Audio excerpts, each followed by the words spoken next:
Hey everyone, Andrew here, bringing you another video, and today we're going to be doing my Andrew Cutter Picks of the Weeks. Now, for those of you new to my channel who know nothing about this video series, basically what I do is I sit down and I take a look at this week in comics. Then I select the comic that I enjoyed the most and declare my Andrew Cutter Pick of the Week. Now, if at any time during this video you see a comic you like expanded on a bit more, well, don't worry, I did a full review of each and every single one of these. Just go back to my channel. It'll be in a previous video. In addition to that, I'll talk about any news or updates pertaining to myself, my channel, or the world around me. So with that said, let's just jump right into it. Big week this week. And again, this week is the first week that I'm going to include all the comics I read, because I read more than just DC, since I review mostly just DC. So let's get into it. This week we had Batman issue 13. And of course, being the Bat fanatic that I am, I get all covers available. Batgirl issue number 13. Batman Robin issue 13. Phantom Stranger issue number 1. Demon Knights issue 13. Buffy season 9 issue number 14.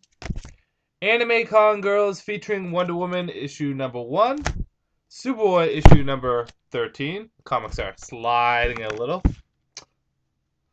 Ravengers issue number 5. Deathstroke issue number 13. I still want to say Deathstroke the Terminator. Grifter issue number 13. I don't know why I had to look there.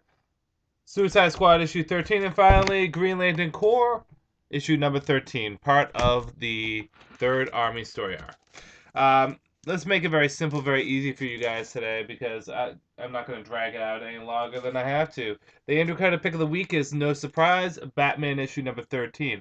Why is it Batman issue number 13? Because Scott Snyder and Greg Capullo are knocking out of the ballpark, flying up, knocking back into the ballpark, flying back down, and knocking out of the ballpark again. This is Batman at its best. It's really good stuff. Don't be surprised if I do Batman as my Andrew Cutter Pick of the Week, like every month on this day. On this week, the second week of the month. Now, you're probably saying, well, gee, Andrew, don't you think that's a little bit biased? Because, I mean, Batman's your favorite character, and this is his main title. No, Batman's been that good.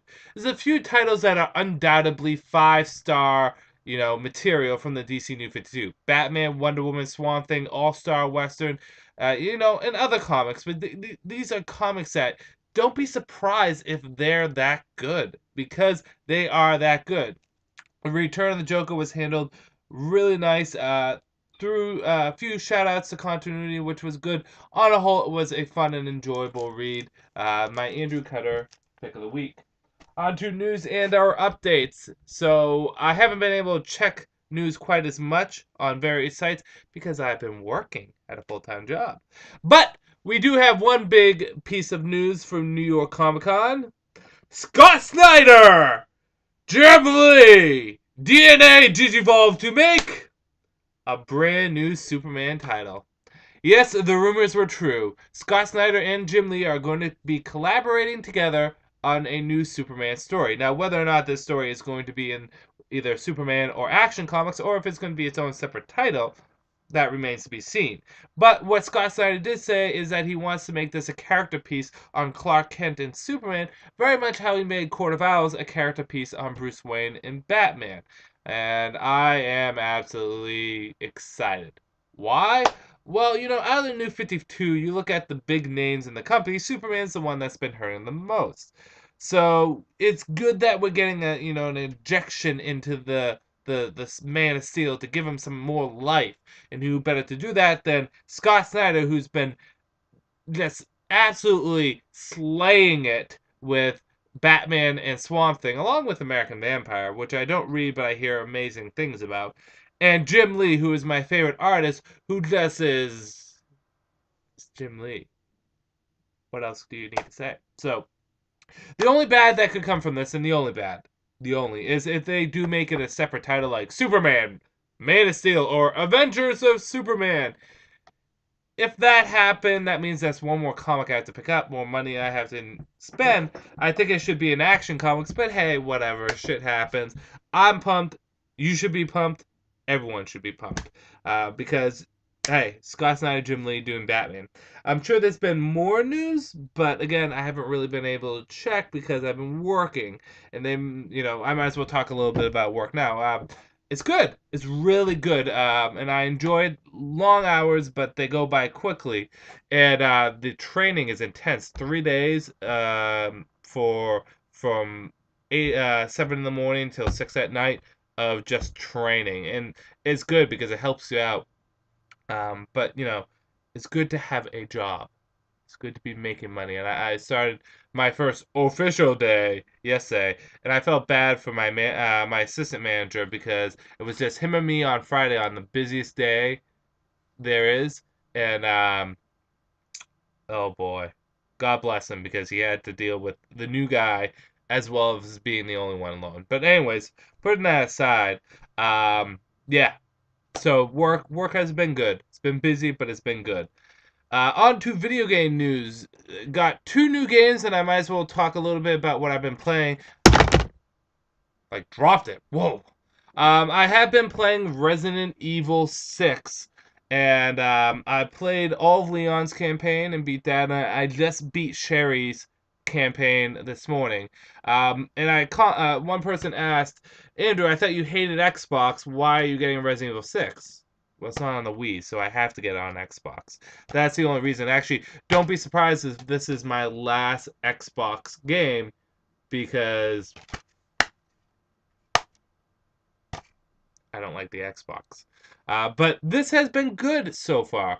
I've liked the characters. I've liked I mean, Leon's a fucking man. He's Leon. But I like Sherry and Jake's interaction. And I like Helena Harper. And, it's been fun. Is it Resident Evil 4? No, not quite, but it still has been good. And I can see Sherry and Jake being the new main characters of the Resident Evil universe, kind of the passing the torch per se. Because again, you guys have to understand, the one negative thing about Resident Evil when it comes down to how they do things is they do age their characters. So our strapping young heroic Leon is now 37 years old. Ada's 40. I think Chris is 43 or something like that. They're getting up there in age.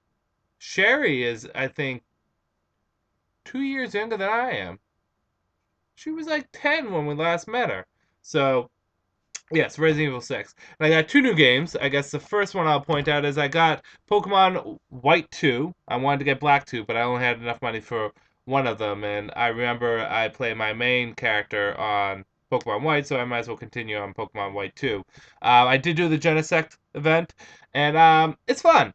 It's Pokemon. What can you go wrong with? And they change it up enough that it doesn't feel like Emerald and Platinum did, where it's just, minor changes. There's enough big enough changes that it feels good. The thing is I haven't been playing it as much as I would like because the great thing about Pokemon is I'm in no rush. I'm in no rush. My Pokedex is complete. I have 99.9% of my Pokemon on each team, EV trained out at level 100. I'm going to take my time with these. It's going to be a very casual, fun ride.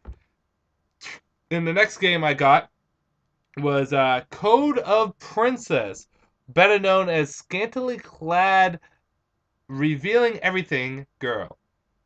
Yes. Code of Princess is kind of funny. This is for the Nintendo 3DS.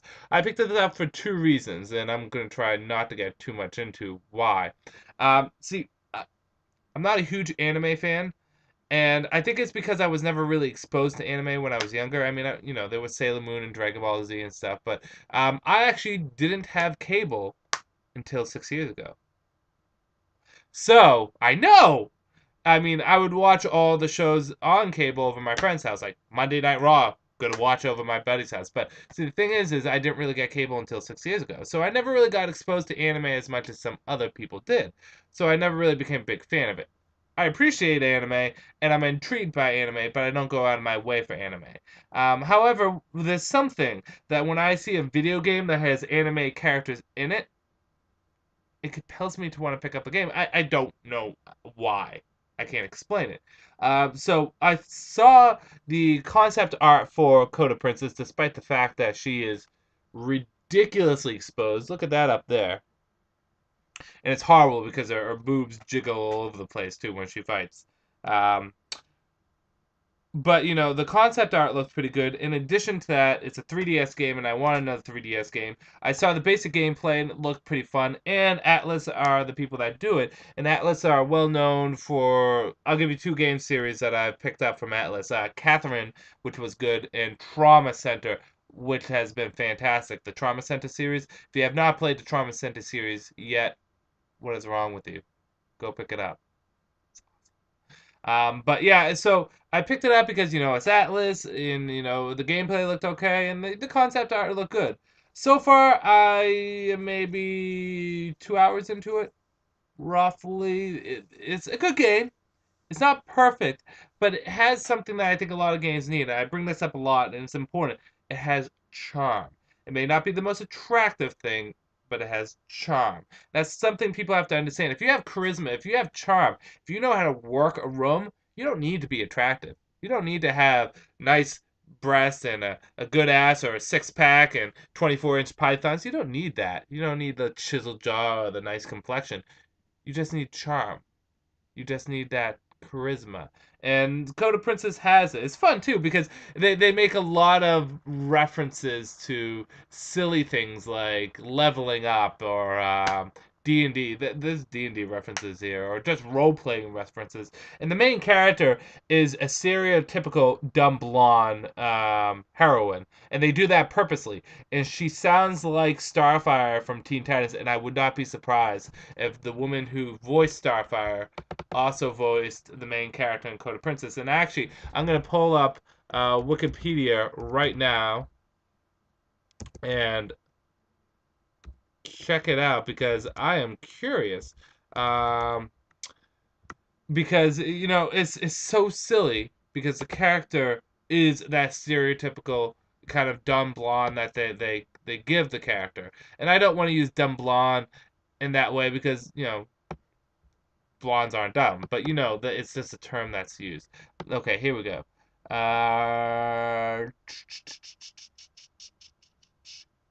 Oh, I thought it was on.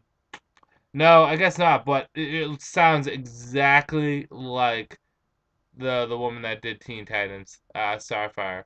So yeah. Anywho, um, good game, enjoyable. Playing through it, and we'll see how things go. Is there anything else to talk about? Has there been any other news? 'Cause I don't think there's been any other news. I'll just pop on just in case to see. We saw a few new characters for Injustice: God Among Us, which is going to feature Green Arrow and who else was the other one? Joker and Green Lantern were revealed. But nothing really else. I gotta go online and check, but I haven't seen much else. Now, one thing I want to say is Marvel Now did start. I did not pick up Uncanny Avengers or whatever they're calling it. These are, I think I told you guys, just a recap, these are the things that I am going to get. I am going to get FF because She-Hulk's on there, and I'm a big She-Hulk fan. Fantastic Four, my favorite team on Marvel. Captain America and Thor, and I'm probably going to give Savage Wolverine at least an issue 1 chance. We'll see. But there's not much else to talk about, so I'm going to end this video here. Okay? This is Andrew saying peace out for now.